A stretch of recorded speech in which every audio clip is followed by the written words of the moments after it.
In the winter of 1889, 34 guests checked into Mrs. Bridget Kelly's boarding house in Richmond, Virginia. Not a single one of them ever checked out. For over a century, the Richmond City Archives buried Incident Report number 1889-112, sealed by order of the mayor himself. The Methodist Church on Clay Street requested the records be destroyed. The police chief resigned without explanation 3 days after the investigation began. What they discovered in the basement of that boarding house defied every principle of Christian decency they thought they knew about their God-fearing community. Tonight, I'll tell you exactly what Mrs. Kelly did to those 34 souls and why the truth was too horrifying for Richmond society to bear. Before we continue with the story of Bridget Kelly and her method for disposing of unwanted guests, this channel isn't for everyone, only for the bravest souls who dare to uncover the dark secrets hidden in America's past. If you're brave enough to hear the truth about what happened in that boarding house, hit that subscribe button and ring the notification bell. And tell me in the comments, what state are you listening from? Are you ready to join the select few who know these forbidden stories?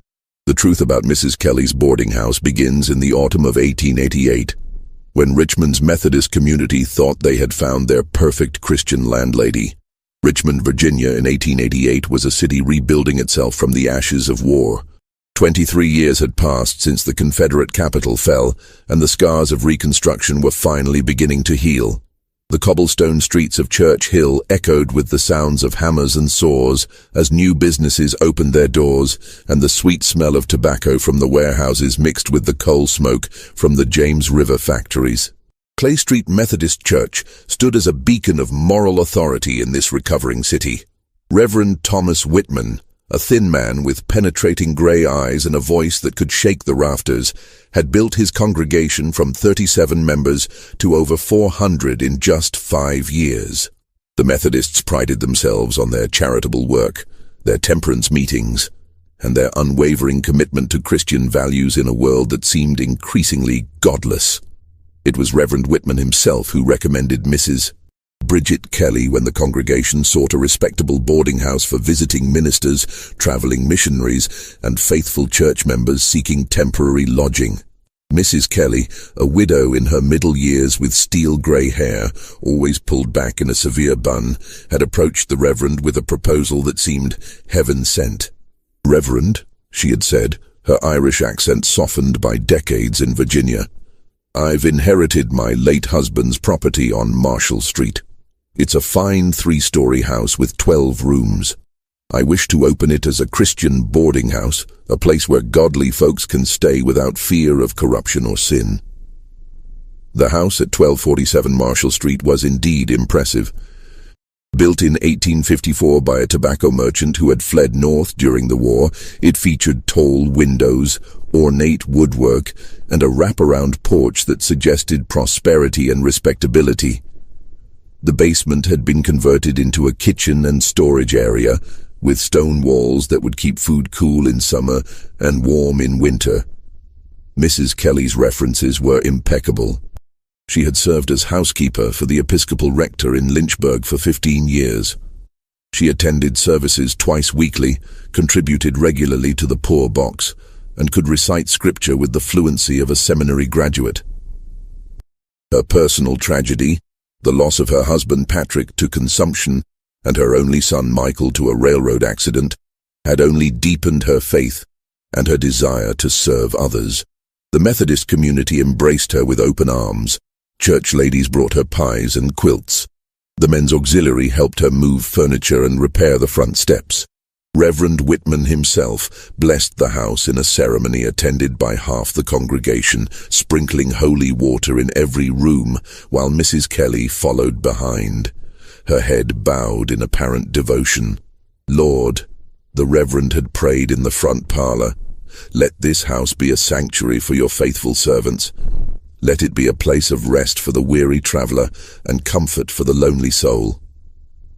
Mrs.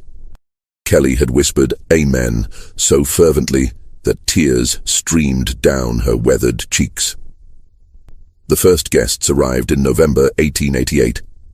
Brother Jonathan Pierce, a circuit preacher from the Blue Ridge Mountains, needed lodging while he recovered from a bout of pneumonia. Sarah Henderson, a missionary's widow returning from China, required a place to stay while she arranged her late husband's affairs. A traveling gospel singer named Thomas Bright took a room for a week while he performed at various churches throughout the city. All three praised Mrs. Kelly's hospitality. The meals were generous, the rooms were clean, and the nightly Bible readings in the parlor were both inspirational and comforting. Mrs. Kelly seemed to anticipate her guests' every need, appearing with hot tea when they felt poorly, with extra blankets when the November chill crept through the windows, with gentle words of scripture when they felt homesick or discouraged. "She's like a mother to us all," Brother Pierce wrote to his wife in Roanoke. "The Lord has blessed us with a true Christian woman." By Christmas of 1888, word of Mrs. Kelly's boarding house had spread throughout the Methodist network in Virginia. Visiting ministers began requesting rooms specifically at 1247 Marshall Street. Traveling evangelists made it their regular stop. Church members from the countryside who needed to visit Richmond for business or medical care sought out Mrs. Kelly's Christian hospitality. The house was rarely empty. Mrs. Kelly had a gift for making everyone feel welcome, for remembering their favorite foods, their family troubles, their spiritual struggles. She would sit with guests who couldn't sleep, pray with those who felt burdened, and offer practical advice to those facing difficult decisions. But there was something else about Mrs. Kelly's boarding house that set it apart from other lodging establishments in Richmond. Something that should have raised questions, but somehow never did. Her guests were remarkably loyal. They returned again and again, sometimes staying for weeks at a time. They spoke of Mrs. Kelly with an almost religious devotion that went beyond mere gratitude for good service. And they seemed to develop an unusual attachment to the house itself, as if leaving it caused them genuine distress. "I feel such peace here," wrote Mrs. Elizabeth Hartwell, a church organist from Norfolk who had been staying at the boarding house for 2 months. "It's as if the Lord himself has blessed this place with his presence. I cannot bear the thought of leaving." Mrs. Kelly would smile her gentle smile and pat her guests' hands. "This is your home now, dear," she would say. "Stay as long as the Lord provides." And they did stay. Through the winter of 1889, through the spring, through the long, humid summer. Some guests who had originally planned to visit for a few days extended their stays to weeks, then months. They wrote fewer letters home. They spoke less of their outside obligations. They seemed to find everything they needed within the walls of Mrs. Kelly's boarding house. The Methodist community saw this as a testament to Mrs. Kelly's Christian hospitality. Reverend Whitman held her up as an example of godly service during his Sunday sermons. The church ladies organized a quilting circle to make bedding for her constantly occupied rooms. The men's auxiliary donated furniture and helped with repairs. No one questioned why Mrs. Kelly's guests seemed to lose interest in the outside world. No one wondered why their letters home became less frequent, then stopped altogether. No one asked why visiting family members were politely turned away with explanations that their loved ones were resting or in prayer or too unwell for visitors. It was a time when Christian charity was valued above curiosity, when respect for privacy was considered a virtue, and when the word of a respectable church member was beyond question. That trust would prove to be fatal. The first crack in Mrs. Kelly's carefully constructed facade appeared on a frigid January morning in 1889. Mrs. Dorothy Ashford, a church organist from Petersburg, had been staying at the boarding house for nearly 2 months. Her sister Emma, who lived in Richmond, had been growing increasingly concerned about Dorothy's failure to visit or even send word about her well-being. Emma Ashford was not a woman easily dismissed. A schoolteacher with a sharp mind and a stubborn streak. She had been attempting to visit her sister for 3 weeks, only to be turned away each time by Mrs. Kelly with increasingly elaborate explanations. "Your sister is deep in prayer and contemplation," Mrs. Kelly had said during Emma's first visit in early January. "She's asked not to be disturbed while she seeks the Lord's guidance about her future." A week later, the excuse had changed. Poor Dorothy has taken ill with a terrible cough. The doctor says she mustn't have visitors for fear of spreading the infection. By the third week, Mrs. Kelly's explanations had become more creative still. Dorothy is helping me with a special project for the church. She's working day and night to finish it before the revival meeting. She simply cannot spare the time for social calls. Emma's patience finally snapped on January 28, 1889. She arrived at the boarding house at 7 in the morning, before Mrs. Kelly had time to prepare her usual deflections. The older woman answered the door in her nightgown, her steel-grey hair loose around her shoulders, her eyes sharp and alert despite the early hour. "Mrs. Ashford," she said, her Irish accent thicker than usual. "This is most irregular. Christian ladies don't call at such hours. Christian ladies don't keep sisters from seeing each other for weeks on end," Emma replied, pushing past Mrs. Kelly into the front hall. "I'm going to see Dorothy now, and I won't be turned away again." The house was strangely quiet for a boarding establishment that allegedly housed a dozen guests. No footsteps overhead, no voices from the dining room, no sounds of morning activities. Even the normal creaking and settling of an old house seemed muted, as if the building itself was holding its breath. "Dorothy's room is on the 3rd floor, Emma said, starting toward the staircase. "I remember you mentioning it last week." Mrs. Kelly's hand shot out and gripped Emma's wrist with surprising strength. "You cannot go up there. The other guests are still sleeping. It would be most improper." For a moment, the two women stood frozen in the hallway, Mrs. Kelly's fingers digging into Emma's arm, her eyes boring into the younger woman's face with an intensity that was almost hypnotic. Then Emma yanked her arm free and ran up the stairs, calling her sister's name. "Dorothy, Dorothy, it's Emma. Where are you?" The 2nd-floor hallway was lined with doors, all closed, all silent. Emma knocked on each one, calling out, but received no response. The air smelled stale and heavy, with an underlying odor that she couldn't identify. Something sweet and cloying that made her stomach turn. Behind her, Mrs. Kelly's footsteps echoed on the wooden stairs, slow and deliberate. "Mrs. Ashford," she called in a voice that had lost all pretense of Christian kindness, "you must leave immediately. This is a private residence and you are trespassing." Emma reached the 3rd floor, her heart pounding. The smell was stronger here, almost overwhelming. She tried the first door she came to, locked. The second, also locked. Every door on the 3rd floor was secured from the outside. "Dorothy!" she screamed, pounding on the doors. "Dorothy, answer me!" From behind one of the doors came a sound that made Emma's blood run cold.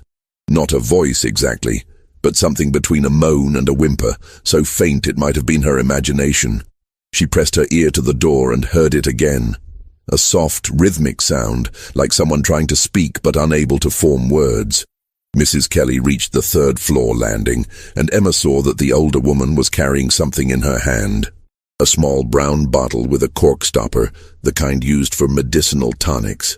"You need to leave," Mrs. Kelly said again, her voice now completely devoid of emotion. "You need to leave and never come back." Emma backed away from the door, her eyes fixed on the bottle. "What have you done to my sister? What have you done to Dorothy?" "Your sister is at peace," Mrs. Kelly replied. "She has found the rest she was seeking. They all have." The way she said "they all" made Emma's knees weak. She thought of all the guests Mrs. Kelly had mentioned over the months. Brother Pierce, Mrs. Henderson, Thomas Bright, and so many others. Guests who had extended their stays indefinitely, who had stopped writing to their families, who had seemingly vanished from the world outside this house. "You're insane," Emma whispered. Mrs. Kelly smiled, and for the first time, Emma saw her true face. Not the gentle maternal expression she wore in church, but something cold and calculating and utterly without mercy. "I'm devoted," she said. "I'm giving them what they all truly wanted, eternal peace in the Lord's embrace. No more worldly worries, no more earthly suffering, just blessed, eternal rest." Emma turned and ran. She flew down the stairs, through the hallway and out the front door, into the bitter January morning. She ran 6 blocks to the Richmond police station, her breath coming in ragged gasps, her words tumbling over each other as she tried to explain what she had witnessed. The desk sergeant, A heavy-set man named O'Brien listened to her story with growing skepticism.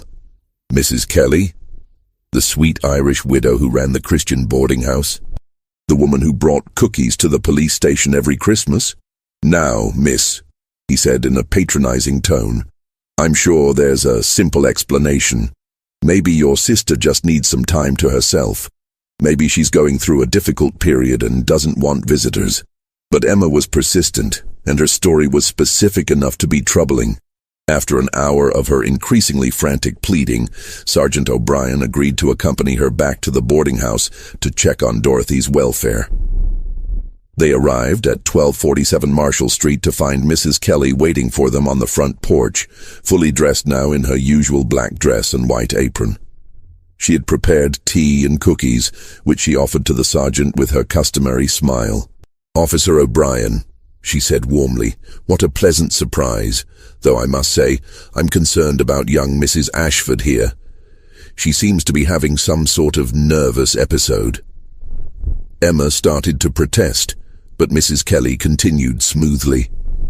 Her sister Dorothy left early this morning, I'm afraid. She received word that her church in Petersburg needed her immediately. Some crisis with the organ or the choir, I believe. She was quite distressed about leaving without saying goodbye, but she asked me to give Emma her love and to tell her she would write soon. The sergeant nodded, clearly relieved to have a rational explanation. There you have it, miss. Your sister's gone back to Petersburg. Nothing sinister about it. That's impossible, Emma insisted. I heard her upstairs. She was locked in one of those rooms. Mrs. Kelly's expression became sympathetic and concerned. Oh, my dear child, I'm afraid you're mistaken. All of my guest rooms are empty at the moment. Would you like Officer O'Brien to take a look? I have nothing to hide. She led them through the house, room by room. The second and third floors were indeed empty, the beds neatly made, the windows open to air out the rooms. There was no sign of Dorothy or any other guests. The strange smell Emma had noticed earlier was gone, replaced by the clean scent of lye soap and fresh linens. You see, Mrs. Kelly said gently. Poor Emma must have been so worried about her sister that she imagined things. It happens sometimes, especially to unmarried women of a certain age. The strain of spinsterhood can be quite taxing on the feminine mind. Sergeant O'Brien escorted Emma from the house, muttering about hysterical females and wasted time. As they walked down Marshall Street, Emma looked back to see Mrs. Kelly watching from an upstairs window, her face a mask of benevolent concern. But Emma knew what she had seen. She knew what she had heard. And she knew that her sister Dorothy was still somewhere in that house. Whether Mrs. Kelly wanted to admit it or not, the question was, what was she going to do about it? Emma Ashford's accusations against Mrs. Kelly should have been the end of the matter. A hysterical spinster imagining things, a simple misunderstanding, a false alarm that wasted police time. But Emma was not the type of woman to give up easily, and her persistent questions began to stir uncomfortable memories in the minds of Richmond's Methodist community. Mrs. Sarah Patterson, whose brother-in-law had been staying at Mrs. Kelly's boarding house since October, mentioned to her husband over dinner that she hadn't received a letter from Charles in nearly 2 months. That's not like him, she said, stirring her soup absently. He writes every week, regular as clockwork. Reverend Whitman found himself thinking about the various ministers and missionaries who had stayed at the boarding house over the past year. How many of them had simply disappeared from correspondence? How many had failed to arrive at their next appointments, leaving churches and mission societies wondering about their whereabouts? The more he thought about it, the more troubling the pattern became. Brother Pierce, the circuit preacher who had been recovering from pneumonia, had never returned to his circuit. His wife in Roanoke had written to the Richmond church 3 times, asking if anyone had news of her husband. Mrs. Henderson, the missionary's widow, had missed her planned departure for her sister's home in Baltimore. Thomas Bright, the gospel singer, had failed to appear for a scheduled performance in Norfolk. Each disappearance had been explained away at the time. People changed their plans after all. They found new opportunities, new callings, new directions for their lives. In a society where communication was slow and uncertain, where a letter might take weeks to arrive, where people regularly moved across vast distances in search of work or family, it was not unusual for someone to simply vanish from their former circles. But taken together, the disappearances formed a pattern that was beginning to concern those who looked closely enough to see it. Dr. Marcus Webb, the physician who served several churches in the Richmond area, had been treating guests at Mrs. Kelly's boarding house for months. They came to him with complaints of fatigue, confusion, and memory problems. "I can't seem to think clearly," they would tell him. "I feel so tired all the time, and I have the strangest dreams." At first, Dr. Webb attributed these symptoms to the stress of travel, the change in diet and routine that came with staying in unfamiliar lodgings. He prescribed rest, fresh air, and tonics to restore their strength. But as more and more of Mrs. Kelly's guests came to him with identical complaints, he began to suspect something more sinister. The symptoms were consistent with certain types of poisoning, not enough to kill, but enough to cause confusion and lethargy. Laudanum, perhaps, or some other opiate. Given in small regular doses, it could keep a person in a state of docile compliance for months. But why would Mrs. Kelly want to drug her guests? What possible benefit could she derive from keeping them in a semi-conscious state? The answer, Dr. Webb realized with growing horror, was simple: money. Each guest at the boarding house paid weekly rent in advance. They also paid for their meals, their laundry, and various incidental expenses. A typical guest might pay $8 to $10 per week for room and board, a substantial sum in 1889, equivalent to several months' wages for a working man. If Mrs. Kelly could keep her guests in a state where they were alive, but unable to make rational decisions, unable to leave or communicate with the outside world, she could continue collecting their money indefinitely. She could forge letters to their families, make excuses for their absence, and gradually take control of their entire estates. It was a scheme that required a special kind of victim, people who traveled alone, who had few close ties to their communities, who might not be missed immediately if they disappeared. Ministers and missionaries fit this profile perfectly. They were often single, frequently traveled, and accustomed to long periods of isolation. Dr. Webb's suspicions were confirmed when he received a visit from Emma Ashford in early February. She had been investigating her sister's disappearance for 2 weeks, and her findings were deeply disturbing. "I've been to the post office," she told Dr. Webb. "Mrs. Kelly has been collecting mail for over a dozen people who are supposedly no longer staying at her boarding house. Letters from banks, from lawyers, from family members. She's been signing their names to documents, withdrawing money from their accounts, selling their possessions." Emma had also discovered that Mrs. Kelly had been corresponding with churches and mission societies across Virginia, North Carolina, and Tennessee. She had been identifying potential victims, single ministers, widowed missionaries, traveling evangelists, and inviting them to stay at her boarding house. "She's been hunting them," Emma said, her voice shaking with anger, like a spider in a web, drawing them in, and then... "Then what?" Dr. Webb asked, though he dreaded the answer. Emma's face was pale and drawn. "I don't think she's just keeping them drugged, doctor. I think she's been killing them." The evidence was circumstantial but compelling. Too many people had vanished without a trace. Too many letters had gone unanswered. Too many appointments had been missed. And Emma's brief glimpse into the 3rd floor of the boarding house suggested that something truly horrible was happening behind those locked doors. Dr. Webb knew he had to act. As a medical professional, he had a duty to protect his patients from harm. As a Christian, he had a moral obligation to expose evil wherever he found it. But as a practical man, he also knew that accusations against a respected member of the church community would require solid evidence. The question was, how could they get inside the boarding house long enough to find proof of Mrs. Kelly's crimes? The answer came from an unexpected source. Mrs. Kelly herself provided the opportunity they needed when she announced that she would be traveling to Norfolk for a week to attend a Christian women's conference. She asked the congregation to pray for her journey and to keep an eye on her property while she was away. "The boarding house will be empty," she explained to Reverend Whitman. "All of my guests have moved on to other accommodations. I'll be shutting the house up until I return." It was the perfect cover story. If the house was supposedly empty, no one would question the absence of sounds or activity. And if Mrs. Kelly was truly away, there would be no one to stop Dr. Webb and Emma from conducting their investigation. On the night of February 15, 1889, Dr. Webb and Emma Ashford broke into 1247 Marshall Street. They brought with them a police lantern, a set of medical instruments and a camera, one of the new portable models that could capture images in low light. What they found in the basement of Mrs. Kelly's boarding house would haunt them for the rest of their lives.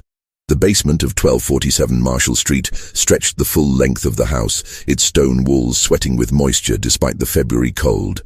Dr. Webb's lantern cast dancing shadows that seemed to move independently of their source, creating an atmosphere of dread that made both investigators want to flee before they had even begun their search. Emma held her handkerchief to her nose, trying to block out the smell that had grown stronger as they descended the stairs. It was the same sweet, cloying odor she had noticed on the third floor, but concentrated now, almost overwhelming in its intensity. "Dear God," Dr. Webb whispered, his medical training helping him identify the source of the smell. "Emma, I think we should—" "No," she said firmly, though her voice shook. "We have to find out what happened to Dorothy. We have to know the truth." The basement was divided into several chambers, each serving a different purpose. The first room contained the usual household items, preserving jars, root vegetables, barrels of flour and sugar. But it was in the second chamber that they found the first evidence of Mrs. Kelly's true activities. The room contained a makeshift laboratory of sorts, with shelves lined with bottles and jars containing various substances. Dr. Webb examined the labels, his expression growing more grim with each discovery. "Laudanum," he said, holding up a brown bottle. "Chloral hydrate. Morphine. Enough opiates to keep a dozen people in a stupor for months." Emma found a wooden box filled with letters, all addressed to guests of the boarding house. She opened one at random and began to read. "My dearest Sarah, I pray this letter finds you in good health. Your brother Charles writes to say that he has decided to extend his stay in Richmond indefinitely. He has found great peace at Mrs. Kelly's establishment and wishes to spend more time in prayer and contemplation before returning to his worldly duties. She's been forging correspondence," Emma said, her voice tight with anger. "Look at the handwriting. It's the same on all of them." The third chamber contained Mrs. Kelly's most damning evidence, a detailed ledger documenting her financial crimes. She had been systematically stealing from her guests, forging their signatures on bank drafts, selling their possessions, and even collecting death benefits by reporting them deceased to insurance companies. But it was the fourth chamber that revealed the true horror of Mrs. Kelly's methods. The room was set up as a morgue, with several wooden tables and an array of medical instruments that would have been more appropriate in a hospital than a boarding house basement. Along one wall stood a series of large metal containers, zinc-lined coffins that could be sealed hermetically. Dr. Webb opened the first container and immediately recoiled. Inside lay the body of a middle-aged man, perfectly preserved by some chemical process. His face was peaceful, almost serene, as if he had simply fallen asleep. "My God," Dr. Webb breathed. "She's been preserving them." Emma looked into the second container and let out a strangled cry. The body inside was that of a woman in her 30s, her brown hair still neatly arranged, her hands folded across her chest in a gesture of prayer. "That's not Dorothy," Emma said, her voice barely above a whisper. "But look at her dress. It's one of Dorothy's. Mrs. Kelly has been dressing them up, arranging them like dolls." They found 14 bodies in total, each one preserved with the same meticulous care. Some were recent arrivals, their features still recognizable. Others had been there longer, their skin taking on a waxy, translucent quality that made them look like religious statues. Each body was accompanied by a small placard with the person's name, their date of arrival at the boarding house, and their date of death. The dates revealed that Mrs. Kelly had been killing her guests at intervals of several weeks or months, presumably after she had extracted as much money as possible from their estates. Dr. Webb's medical examination revealed that all of the victims had died from gradual poisoning, small doses of various toxins administered over time until their bodies simply gave up the fight. It was a slow, cruel death that would have been relatively painless but utterly inevitable. "She's been playing God," Emma said, her voice filled with horror and rage. "Deciding who lives and who dies, arranging their bodies like some kind of twisted religious tableau." But the most disturbing discovery was yet to come. In the far corner of the chamber, Dr. Webb found a small wooden door that led to a fifth room. This one was different from the others, warmer, more comfortable, with a bed and a rocking chair and shelves lined with books. And in the bed, barely conscious but still alive, lay Emma's sister, Dorothy. Dorothy's eyes were open but vacant, her breathing shallow and labored. She had been dressed in a clean white gown, her hair brushed and arranged, her hands folded across her chest, in imitation of the corpses in the other room. "Dorothy!" Emma cried, rushing to her sister's side. "Dorothy, can you hear me?" Dorothy's eyes slowly focused on Emma's face, and for a moment, recognition flickered in their depths. Her lips moved, forming words that Emma had to strain to hear. "Emma," Dorothy whispered, Is it really you? Or am I dreaming again?" Dr. Webb examined Dorothy quickly, checking her pulse and pupil response. "She's been heavily drugged," he said, "but I think she'll recover. We need to get her out of here immediately." As they helped Dorothy to her feet, Emma noticed something that made her blood run cold. On the bedside table was a small placard, just like the ones that had accompanied the bodies in the other room. It read, "Dorothy Ashford, arrived December 3rd, 1888, departed March 1st, 1889. Mrs. Kelly had been planning Dorothy's death for 2 weeks hence. She'd been keeping her alive just long enough to extract the maximum benefit from her estate. Then she would have joined the other bodies in their zinc-lined coffins. "We have to get to the police," Dr. Webb said, supporting Dorothy as she struggled to walk. "We have to stop her before she comes back." But as they made their way toward the basement stairs, they heard a sound that made their hearts stop. The front door of the boarding house opening and closing, followed by the familiar sound of Mrs. Kelly's footsteps on the floor above.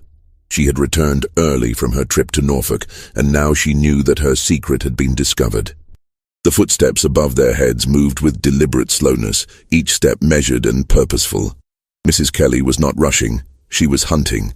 The floorboards creaked in a rhythm that seemed almost musical, a deadly waltz that crescendoed as she approached the basement door. Dr. Webb extinguished his lantern immediately, plunging them into absolute darkness. Emma held her breath, supporting her sister's weight as Dorothy swayed unsteadily on her feet. The silence stretched for what felt like hours, broken only by the sound of their own heartbeats and Dorothy's labored breathing. Then they heard Mrs. Kelly's voice, drifting down from the kitchen above. She was humming a hymn, "Nearer, My God, to Thee," her voice sweet and melodious, as if she were leading a church service rather than stalking intruders in her house of death. "I know you're down there," she called out in a conversational tone. "Dr. Webb, isn't it? And dear Emma Ashford, I saw your footprints in the snow outside. Such a shame. I had hoped we could resolve this matter more peacefully." The basement door creaked open, and a sliver of lamplight cut through the darkness. Mrs. Kelly's shadow appeared at the top of the stairs, elongated and distorted by the angle of the light. "You've seen my work," she continued, her voice filled with what sounded like genuine pride. 34 souls at rest, 34 spirits freed from the burdens of earthly existence. I've been doing the Lord's work, you know. These poor wandering souls came to me seeking peace, and I gave them the ultimate peace, eternal rest in the arms of Jesus. Dr. Webb motioned for Emma to take Dorothy toward the far corner of the basement, where another set of stairs led to the outside cellar doors. If they could reach those stairs without being seen, they might be able to escape before Mrs. Kelly reached the basement floor. But Dorothy was barely conscious, her legs unable to support her weight. Every step produced a shuffling sound that seemed to echo through the stone chambers like thunder. Mrs. Kelly's humming stopped abruptly. "Now, now," she said, her voice taking on a stern, maternal quality. "Don't make this more difficult than it needs to be, Dr. Webb. As a medical man, surely you understand that what I've done is merciful. No more pain, no more suffering, no more fear of death. I've given them the gift of peace."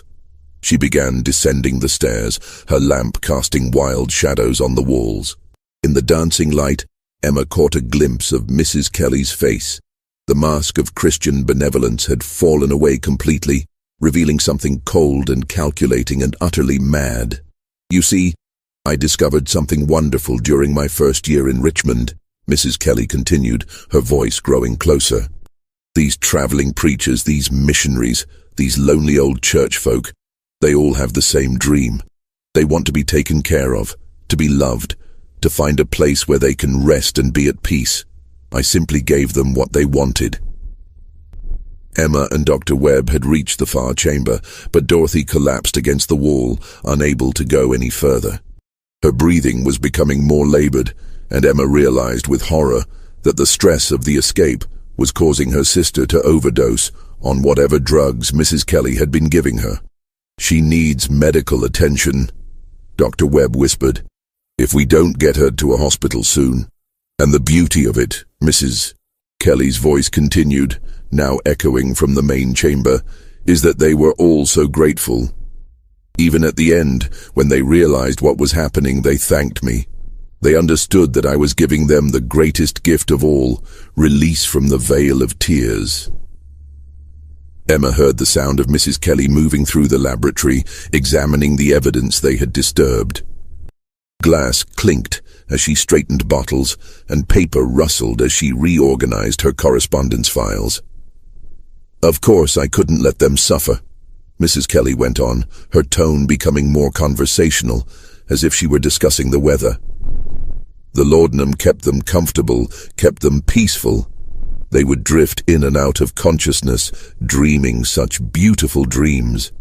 Some of them would tell me about their visions, angels, golden light, the voices of loved ones calling them home. Dr. Webb had been examining the cellar doors, but they were locked from the outside with a heavy iron bar. They were trapped in the basement with a madwoman who had already murdered 34 people and was clearly preparing to make them her next victims. "Dr. Webb," Mrs. Kelly called out, her voice now coming from the second chamber, "I know you're wondering about my methods. As a physician, you must appreciate the precision involved. Each guest required a different approach, you see. The dosage had to be calibrated to their size, their age, their general health. Too little, and they might recover their senses. Too much, and they would die too quickly before I could properly arrange their affairs." Emma looked around desperately for another way out. The basement windows were too small for adult bodies, and the walls were solid stone. The only way out was through the main stairs, and Mrs. Kelly was blocking that route. "I kept meticulous records," Mrs. Kelly continued, and they could hear her moving closer to their hiding place. "Each guest's spiritual journey, their final words, their monetary contributions to my ministry. Yes, that's what this is, a ministry. I'm called to gather God's lonely children and shepherd them to their eternal rest." The lamplight was getting brighter now, casting long shadows into their chamber. Emma could see that Dorothy's lips were turning blue, and her breathing had become irregular. Whatever drugs Mrs. Kelly had been administering were building up in her system, and the stress of their situation was pushing her toward a fatal overdose. "Dorothy needs ipecac," Dr. Webb whispered urgently. "Something to make her vomit up whatever's still in her stomach. Without it—" He didn't need to finish the sentence. Emma understood that her sister was dying, and they were running out of time. Mrs. Henderson was particularly peaceful. Mrs. Kelly's voice drifted from the next chamber, along with the sound of her examining the preserved bodies. She spoke of her late husband waiting for her in paradise. Such a blessing to witness someone's transition from this world to the next. Emma made a desperate decision. She pressed Dorothy's hand and whispered, "I'll be right back." then crept toward the main chamber where Mrs. Kelly's voice was coming from. The older woman stood with her back turned, arranging flowers around one of the zinc-lined coffins. She had changed from her traveling clothes into a white dress that made her look like some perverted angel of death. The lamp sat on a nearby table, casting her shadow enormous on the stone wall. "Ah, Emma dear," Mrs. Kelly said without turning around. "I was wondering when you would join me. Your sister is quite ill, isn't she? The transition can be difficult for some souls. They cling to earthly existence even when paradise awaits." Emma noticed a bottle on the table next to the lamp. Ipecac syrup, exactly what Dr. Webb had said Dorothy needed. But Mrs. Kelly stood between her and the medicine, and Emma knew she would have only one chance to reach it. "Why?" Emma asked, trying to keep Mrs. Kelly talking while she positioned herself for a rush toward the table. "Why did you kill all these people? What did they ever do to you?" Mrs. Kelly finally turned, and Emma saw that her face was streaked with tears. But they weren't tears of remorse. They were tears of religious ecstasy, the expression of someone who believed herself to be doing God's work. "They were suffering, child," she said, her voice filled with compassion that was somehow more terrifying than anger would have been. "Lost souls, wandering in spiritual darkness, afraid of death and what lay beyond. I showed them the way home."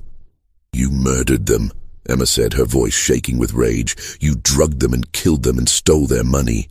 I provided for their physical needs while they prepared for their spiritual journey," Mrs. Kelly corrected gently. "The money they gave me was used to maintain this sanctuary, to care for other lost souls who would come after them. It was all part of God's plan." Behind Mrs. Kelly, Emma could see Dr. Webb emerging from the shadows, moving carefully toward the stairs. If she could keep Mrs. Kelly distracted for just a few more minutes, he might be able to reach the police. "What about Dorothy?" Emma demanded. "She has a life, a job, people who love her. You had no right to decide her fate." Mrs. Kelly's expression became sad and pitying. "Dear Dorothy came to me broken-hearted and lost. Her fiancé had died in a railroad accident 2 months before their wedding. She felt she had nothing left to live for. I simply offered her the peace she was seeking." "She never told me about any fiancé," Emma said, confused. Mrs. Kelly smiled. "Oh, my dear child, there was no fiancé. Poor Dorothy was suffering from what the doctors call melancholia, a disease of the mind that made her see tragedy where none existed. She was quite mad, you know. I was simply helping her find release from her tortured thoughts." The casual revelation hit Emma like a physical blow. Mrs. Kelly had been slowly poisoning Dorothy's mind along with her body, using drugs to create false memories and delusions that would justify her eventual murder. "You're the one who's mad," Emma whispered. "Am I?" Mrs. Kelly asked, stepping closer. "Look around you, child. Look at the peace on their faces. Look at the serenity in their expressions.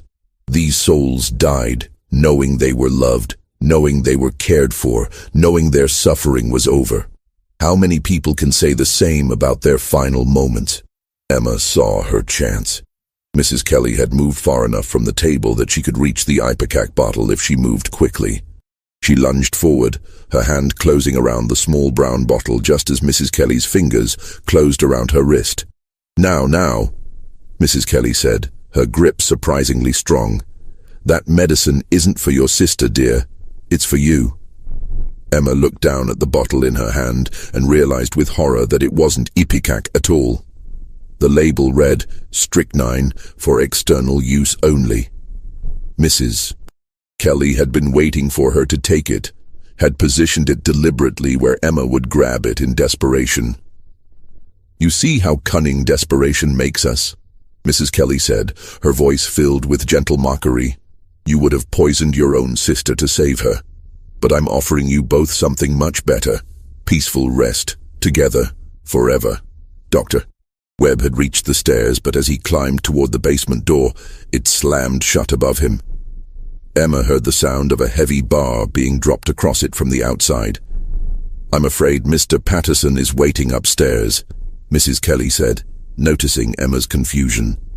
Sarah's brother-in-law, you remember? He's been helping me with my ministry for several months now.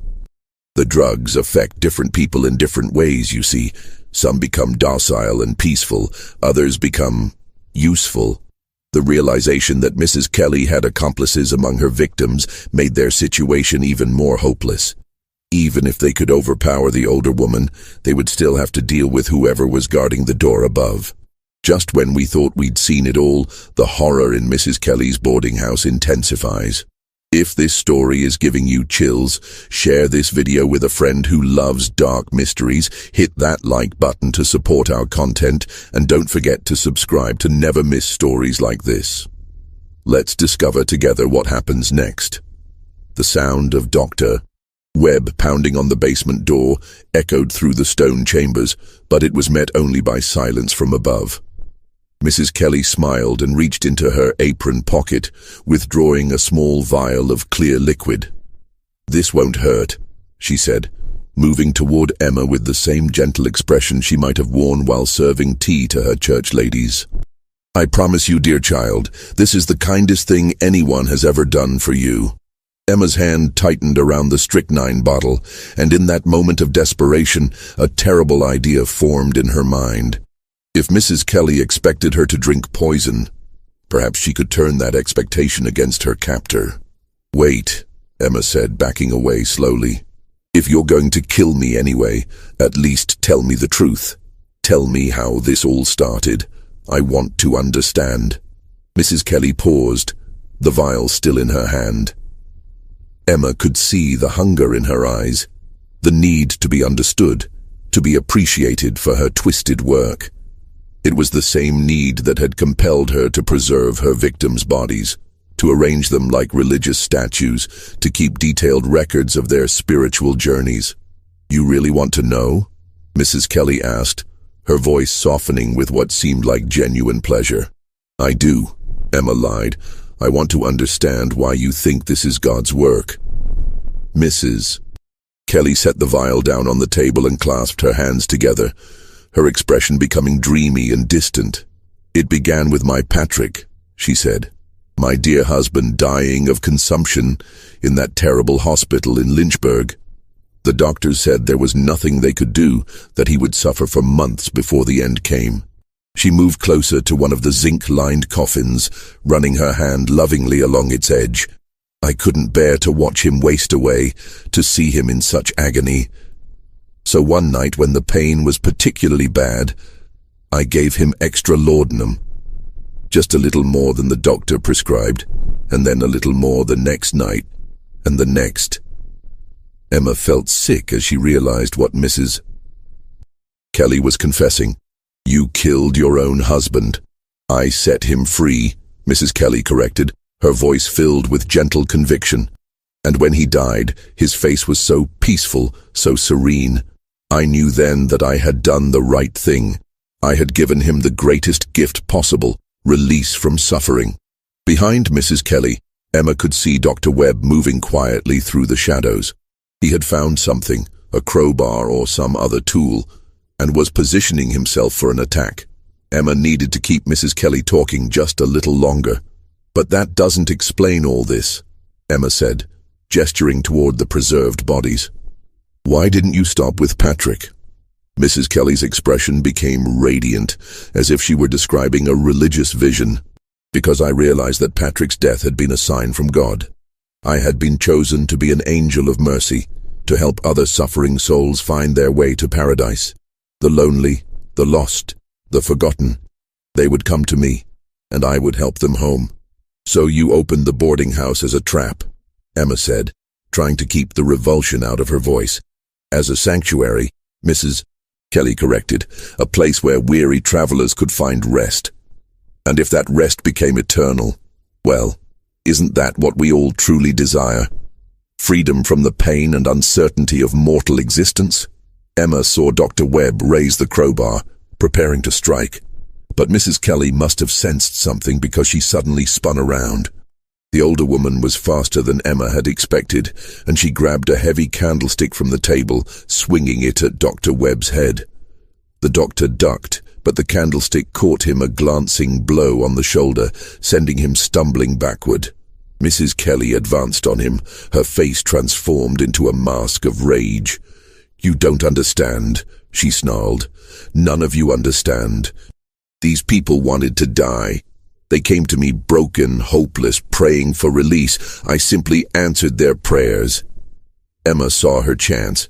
While Mrs. Kelly was focused on Dr. Webb, she grabbed the vial of poison from the table and moved toward Dorothy, who was still slumped against the wall in the far chamber. But as she passed one of the zinc-lined coffins, a terrible idea occurred to her. She remembered the ipecac bottle, the real one that she had seen earlier among Mrs. Kelly's medical supplies. If she could find it, she might be able to save Dorothy. But first, she had to stop Mrs. Kelly. "Mrs. Kelly," she called out, holding up the vial of poison. "You're right. I do want to be free from suffering. I want to join your ministry." The older woman stopped her attack on Dr. Webb and turned toward Emma, her expression becoming hopeful and pleased. "Do you mean it, child? Do you truly understand what I'm offering you?" "I do," Emma said, unscrewing the top of the vial. "I want to be at peace. I want to stop being afraid." She raised the vial to her lips and Mrs. Kelly's face filled with religious ecstasy. "Yes, dear child. Let go of your earthly bonds. Let me help you find your way home." But instead of drinking the poison, Emma suddenly hurled the vial's contents directly into Mrs. Kelly's face. The strychnine burned Mrs. Kelly's eyes and mouth, sending her into convulsions of agony. She clawed at her face, screaming in pain and rage, while Dr. Webb recovered his balance and grabbed the crowbar again. "The real ipecac," Emma shouted to him. "Where is it?" Dr. Webb struck Mrs. Kelly with the crowbar, sending her crashing to the stone floor, then rushed to the medical supply shelves. "Here," he said, tossing Emma a brown bottle. "Force her to drink as much as possible." Emma ran to Dorothy, who was barely conscious now, her breathing shallow and irregular. She forced the ipecac down her sister's throat, then held her as Dorothy's body began to convulse, expelling the drugs that had been slowly killing her. Behind them, Mrs. Kelly was trying to crawl toward the stairs, her face a mass of chemical burns, her voice reduced to unintelligible moans. Dr. Webb followed her, the crowbar raised, ready to strike again if necessary. "The police!" Emma gasped, still holding Dorothy as her sister vomited. "We have to get the police." "The door upstairs is still barred," Dr. Webb reminded her. "And there's still whoever was helping her." As if summoned by his words, they heard footsteps above them and a man's voice calling down. "Mrs. Kelly? Mrs. Kelly, is everything all right down there?" The voice was weak and confused, not threatening. Emma realized that Mrs. Kelly's accomplice was probably just another drugged victim, following her orders without understanding what he was doing. "Mr. Patterson," Dr. Webb called up the stairs. "This is Dr. Webb. Mrs. Kelly has been poisoning you. You need to open this door and let us help you." There was a long pause, then the sound of the bar being lifted. The door opened to reveal a thin, elderly man with vacant eyes and trembling hands. "Dr. Webb?" he said uncertainly. I don't understand," Mrs. Kelly said. "She said you were burglars." "She's been drugging you, Mr. Patterson," Dr. Webb said gently, helping the confused man down the stairs. "She's been drugging all of you. But it's over now. You're safe." Emma looked around the basement at the evidence of Mrs. Kelly's crimes. The preserved bodies, the laboratory, the detailed records of theft and murder. 34 people had died in this place, and Dorothy had nearly become the 35th. Mrs. Kelly lay unconscious on the stone floor, her breathing ragged but steady. She would live to face trial for her crimes, though Emma doubted she would ever be truly punished for the magnitude of her evil. The Richmond police arrived at 1247 Marshall Street at dawn on February 16, 1889, summoned by Dr. Webb's frantic telephone call to the station. What they found in the basement of Mrs. Kelly's boarding house became the most horrific crime scene in Virginia's history. 34 bodies, all perfectly preserved, all arranged with the same religious care that Mrs. Kelly had given to her husband Patrick's corpse years earlier. The victims ranged in age from 23 to 71, representing dozens of churches and mission societies across the South. Each had been slowly poisoned over a period of weeks or months, while Mrs. Kelly systematically stole their money, their possessions, and their identities. The investigation revealed the full scope of Mrs. Kelly's operation. She had been corresponding with religious organizations throughout Virginia, North Carolina, and Tennessee, identifying potential victims among traveling ministers, missionaries, and church workers. Her method was always the same: offer Christian hospitality to lonely, isolated people, then gradually drug them into compliance while she looted their estates. The financial records found in her basement showed that she had stolen over $47,000, equivalent to nearly $1 million in today's money. She had forged hundreds of documents, filed false insurance claims, and even collected death benefits on people who were still alive in her basement prison. Dr. Webb's medical examination of the victims revealed that Mrs. Kelly had been experimenting with different combinations of drugs, carefully calibrating dosages to keep her victims alive but helpless for as long as possible. Some had been drugged for over a year before finally succumbing to organ failure. The discovery sent shockwaves through Virginia's religious community. Churches that had recommended Mrs. Kelly's boarding house felt responsible for sending their members to their deaths. Reverend Whitman resigned his position at Clay Street Methodist Church and moved west, unable to bear the guilt of having blessed the house where so many faithful Christians had died. Emma Ashford's sister Dorothy survived, though she required months of medical treatment to recover from the effects of Mrs. Kelly's drugs. The experience left her with permanent memory problems and a deep distrust of religious institutions. She never again set foot in a church. Mrs. Kelly herself was arrested and charged with 34 counts of murder, along with numerous counts of fraud, forgery, and theft.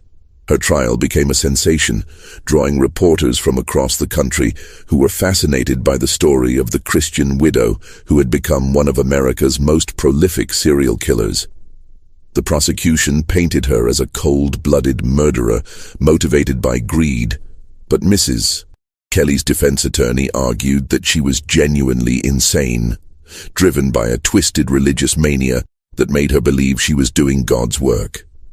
The jury deliberated for less than 3 hours before finding her guilty on all counts. Mrs. Kelly was sentenced to death by hanging, but she never lived to face execution.